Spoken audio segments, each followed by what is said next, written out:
Some people are calling it a revolution. To elect a Republican senator in Massachusetts hasn't happened since, we were in grade school. Mm-hmm. And the fact that Scott Brown had been on this show before, as opposed to certain other people who didn't bother calling in, and is now about to become the next U.S. senator from Massachusetts. He's on the phone with us right now. And quite possibly the next president of the United States. Senator-elect Scott Brown. Good morning, Scott. How are you? Hey, good morning. Boy, it is cold, that's for sure. No yeah, kidding. It is very cold. So I don't even know what to call you anymore. About 6 months ago, we called you Scott. Now I'm afraid to call you that because I'm afraid the feds might be knocking on my door. Don't worry about it. I'll stick up for you. You can just call me Scott. That's my name, so no big deal. Scott, what do you think, though, when you hear that stuff already? You haven't even been sworn in yet as our senator. You're a senator-elect, and there's already people talking about the next president. Well, you're right. I don't even have a business card yet, and we haven't got our office staff picked. I think it's obviously premature. It's certainly flattering, but I'm going to be focusing on doing my job for the people in Massachusetts, and I'll let the political pundits talk about that stuff. Yeah, first of all, it would be wrong of us not to say congratulations. I thought you ran a great campaign. I thought your opponent ran a horrible campaigin. But it's amazing. Hey, Joe Kennedy did the best he could. No, I think he did all right. Yeah. But what's amazing to me is, when have you ever seen was basically a state election cause this much ruckus nationally, anywhere in the country? It was amazing to me. It's true. It's actually worldwide. It's pretty amazing what's going on. Just the energy with the ordinary people thinking they can make a difference again, and I think that's important for our country, certainly in our state, to let people know that, yes, you can be from a small town and from broken families and not have all the advantages and still, make a difference and bring back good government and conversation to the equation. And I think we sent, kind of a shockwave around the country, certainly, and certainly down to Washington to let them know that, business as usual is not what the people want. They want us to solve some problems. When you talk about broken family, and you've told this story before, and I do find it interesting about the idea of you being caught shoplifting and having a judge turn your life around. You were stealing albums. As a classic rock station, what albums were you stealing at least? Yeah, well, sure. I actually have thought a little bit about it.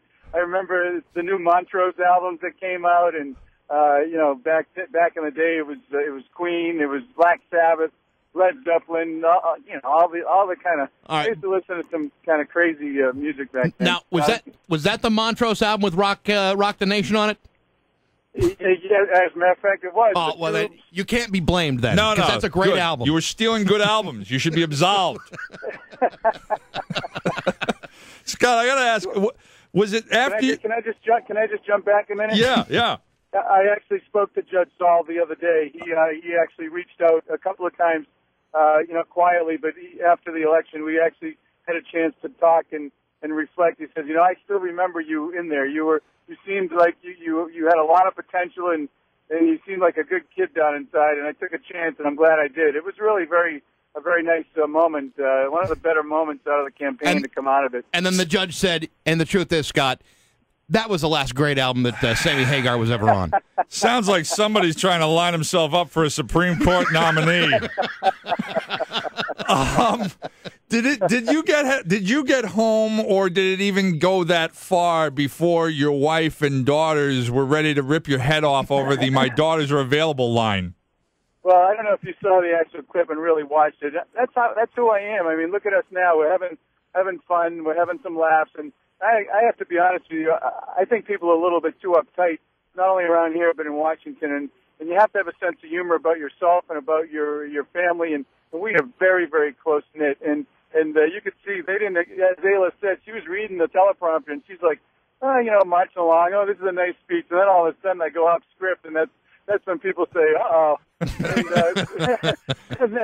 And it was a lot of fun. We have a lot of laughs. There's nothing I wouldn't do to protect my daughters, and they fortunately have a sense of humor. And obviously my youngest one's been in a great relationship with a fine young man. And she dates. No big deal. She gets it. It's fun.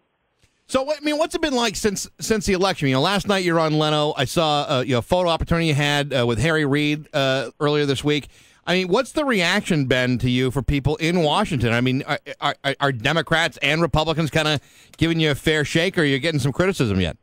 No, everyone's been exceedingly gracious. I'm almost waiting for the other shoe to drop, but John Kerry called me the other day and said he'd like to host a reception on my swearing-in date, and a lot of the delegation have reached out, and everyone's been wonderful. As a matter of fact, I think we're coming out, if I'm not mistaken, this afternoon to the Hukilau, out in certainly, your area, and then in 12 o'clock today, hopefully people can come out for lunch and say hi. It's kind of a thank you presentation for me to just say thanks to everybody who's so supportive, and it's going to be fun. And but everyone's been so gracious, and really it's been humbling. All right, so you say it's too early to be talking about running for president, but you have challenged the president to a 2-on-2 basketball game, and you're pretty sure you'll win. Well, I'm an athlete. I'm very competitive. I'm a triathlete now, and yeah, I think I've watched his clips. I think it would be a good game, and it would be fun. It would be fun. I'm hoping I get the opportunity. And it would be you and Ayla would play against him, and who? He can pick whomever he wants. Wow. Yeah, it would be nice to have a female on his team and a female on my team. So, well, he doesn't golf with females, so I don't know if he'll necessarily play basketball with any.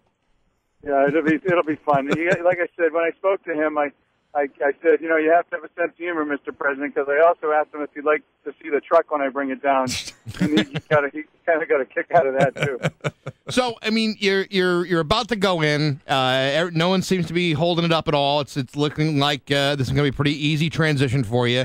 Were you expecting more roadblocks as far as you getting your seat? No, because the public pressure would have been insurmountable, and I think people would have paid at the ballot box. While most senators have 2.5 months to pull their team together, I have 2.5 weeks. While I would like to be down there right now, I'm still in contact with everybody. Any issues that come up, they ask for my input, and it gives me an opportunity to kind of have a breather, wind things down here.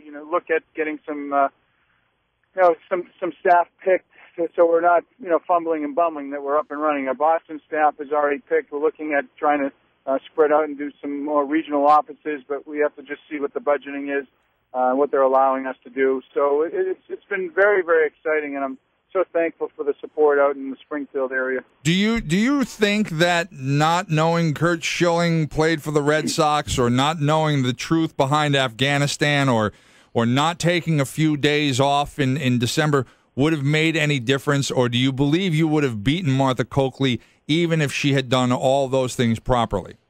Well, it's hard to say, but I know we had a plan. We were executing our plan. We weren't focusing really on what she was doing or not doing.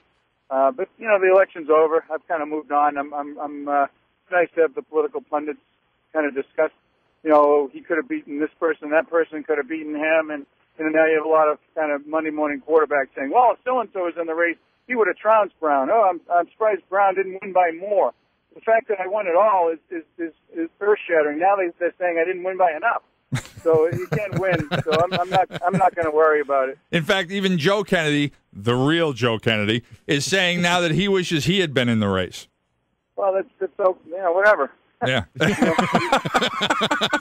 Yeah, you won. What do you care about Joe Kennedy? Good answer. Absolutely. And when he comes to pump your oil, you'll tell him that.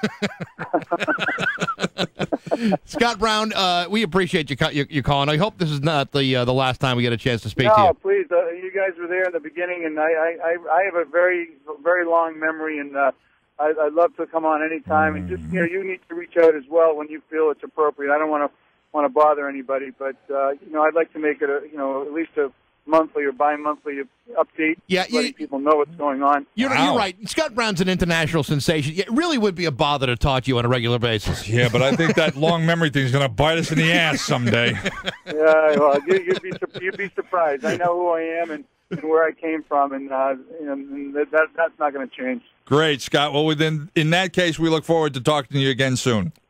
I hope so. I hope to see a lot of your listeners this afternoon at 12. Thank you. He's going to be at the Hukilau in Chicopee. Scott Brown, it's always good to talk to you. Hopefully we'll be doing it again real soon. Great, guys. Bye-bye. Bax and O'Brien, Rock 102.